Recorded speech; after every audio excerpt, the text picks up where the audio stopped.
नमस्कार, न्यूज 18 के digital platform पर आपका बहुत स्वागत है। मैं हूं आपके साथ अंशिका पाठक। मध्य पूर्व में बढ़ते तनाव और आपूर्ति श्रृंखला में आने वाली बाधाओं को देखते हुए अमेरिका ने अपने रुख में नरमी दिखाई है। जो वॉशिंगटन अब तक नई दिल्ली पर रूसी तेल आयात कम करने का दबाव बना रहा था, उसी अमेरिकी ट्रेजरी विभाग ने अब भारतीय रिफाइनरियों को समुद्र में फंसे रूसी कच्चे तेल के शिपमेंट खरीदने के लिए 30 दिन की विशेष छूट दे दी है। रॉयटर्स ने बताया है कि ये खबर पुख्ता है और भारतीय रिफाइनरियों के ट्रेडर्स के साथ तेल खरीद के लिए बातचीत शुरू कर दी गई है और करीब 2 करोड़ रूसी तेल की खरीद पूरी कर ली है। खास बात यह है कि फरवरी 2026 में जो रूसी तेल अंतर्राष्ट्रीय बाजार से सस्ता मिल रहा था, अब वो महंगा मिल रहा है। अमेरिकी ट्रेजरी सचिव स्कॉट बेसेंट ने कहा कि वैश्विक बाजार में तेल की आपूर्ति लगातार बनी रहे, इसके लिए अमेरिकी ट्रेजरी विभाग भारतीय रिफाइनरियों को रूसी तेल खरीदने की अनुमति देने के लिए अस्थायी 30 दिनों की छूट जारी कर रहा है। बेसेंट ने कहा कि ये जानबूझकर अल्पकालिक कदम है और इससे रूसी सरकार को कोई बड़ा वित्तीय लाभ नहीं होगा, क्योंकि ये केवल उन तेल लेन देन की अनुमति देता है जो पहले से ही समुद्र में फंसे हुए हैं। ये खरीद ऐसे समय हो रही है जब पिछले कई महीनों से वॉशिंगटन नई दिल्ली पर दबाव डाल रहा था कि वो रूस से तेल आयात कम करे ताकि यूक्रेन युद्ध के लिए मॉस्को को मिलने वाली आय सीमित की जा सके। हालांकि अब अमेरिकी ट्रेजरी विभाग ने अस्थायी छूट देते हुए भारत को समुद्र में फंसे रूसी कच्चे तेल को खरीदने की अनुमति दे दी है। आपको बता दें कि तेल टैंकर समुद्र में खड़े थे, क्योंकि नए अमेरिकी प्रतिबंधों और भुगतान बीमा की अनिश्चितता की वजह से उनका तेल तुरंत उतारा नहीं जा रहा था। अमेरिका की तरफ से रूसी तेल टैंकरों पर सख्त प्रतिबंध लगाया गया था, जिसके चलते कई जहाजों के बीमा, भुगतान और पोर्ट एंट्री पर सवाल खड़े हो गए थे। इस दौरान भारतीय तेल रिफाइनर्स ने भी इंतजार की है, बहुत ज़्यादा इंतजार करने लगे कि रूस से तेल खरीदना नियमों के खिलाफ ना हो जाए, इसीलिए जहाजों को समुद्र में ही रोक दिया गया। तो वहीं अब अमेरिका द्वारा मिली छूट के बाद इन तेल टैंकरों के खरीदार मिलने की पूरी संभावना बन गई है। अब सवाल यह है कि क्या सीधा रूस से तेल आएगा? अमेरिकी ट्रेजरी विभाग ने 30 दिन की छूट जारी की है, जिसके तहत भारतीय रिफाइनरियों को पहले से समुद्र में ट्रांजिट में मौजूद रूसी कच्चे तेल को खरीदने की अनुमति दी गई है। इस छूट के कारण रूस के ऊर्जा क्षेत्र पर लगे प्रतिबंधों के बावजूद ये शिपमेंट आगे बढ़ सकते हैं।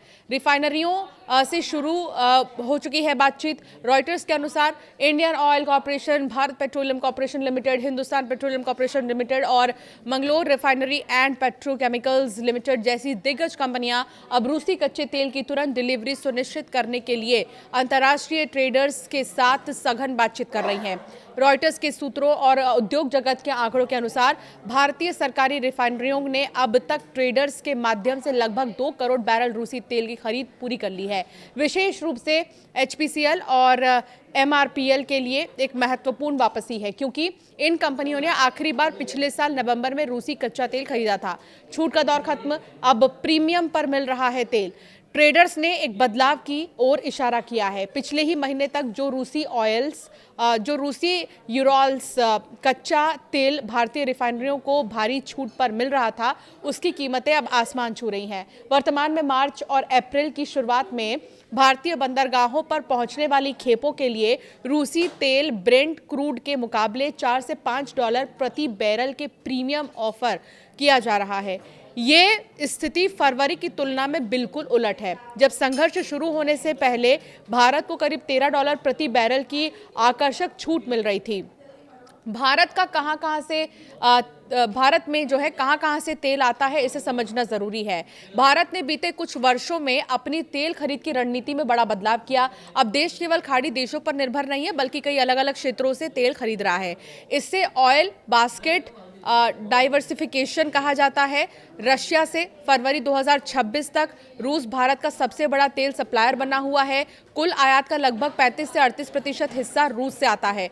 पश्चिमी प्रतिबंधों के बावजूद भारत ने वैकल्पिक भुगतान प्रणालियों के जरिए ये आपूर्ति जारी रखी है। वर्ष 2025 के दौरान भारत रोजाना करीब 1.40 मिलियन बैरल रूसी तेल खरीद रहा था। इराक भारत का दूसरा सबसे बड़ा सप्लायर है, जिसकी हिस्सेदारी लगभग 18 से 20% के आसपास है। इसके अलावा अगर आपको बात करें तो सऊदी अरब से भी भारत का एक महत्वपूर्ण ऊर्जा साझेदार है। इसके अलावा बात करें अगर सऊदी अरब के, तो अमेरिका जो है एक बहुत बड़ा बाजार है भारत के लिए। संयुक्त राज्य अमेरिका भी तेजी से भारत के प्रमुख तेल आपूर्तिकर्ताओं में शामिल हो चुका है। फरवरी 2026 तक अमेरिका से आने वाले तेल की हिस्सेदारी करीब 8 से 10% तक पहुंच गई है। लाल सागर में तनाव के दौरान अमेरिकी तेल सुरक्षित विकल्प के रूप में सामने आया। इसके अलावा यूएई, संयुक्त अरब अमीरात के अलावा ब्राजील और गुयाना जैसे दक्षिण अमेरिकी देशों से भी भारत तेल खरीद बढ़ा रहा है। इससे मिडिल ईस्ट पर निर्भरता कम करने में मदद मिल रही है। तो भारत अब धीरे धीरे ऊर्जा के नए विकल्पों की ओर भी बढ़ रहा है ताकि कच्चे तेल पर निर्भरता कम किया जा सके। सरकार का फोकस एनर्जी मिक्स तैयार करने पर है। पेट्रोल में 20% तक इथेनॉल मिलाने का लक्ष्य तय किया गया है, जिससे आयातित तेल पर खर्च कम होगा। इसके साथ ही इलेक्ट्रिक वाहनों को तेजी से बढ़ावा दिया जा रहा है ताकि भविष्य में पेट्रोल और डीजल की मांग कम हो सके। इसके अलावा ग्रीन हाइड्रोजन को भी ऊर्जा के लिए नए विकल्प के रूप में विकसित किया जा रहा है। तो कुल मिलाकर अगर देखा जाए तो अब नए विकल्पों की ओर भारत आगे जा रहा है और ये 30 दिन की छूट अमेरिका की तरफ से दी गई है तेल खरीदारी के लिए। आपकी राय क्या है, हमें जरूर कमेंट कर बताएं।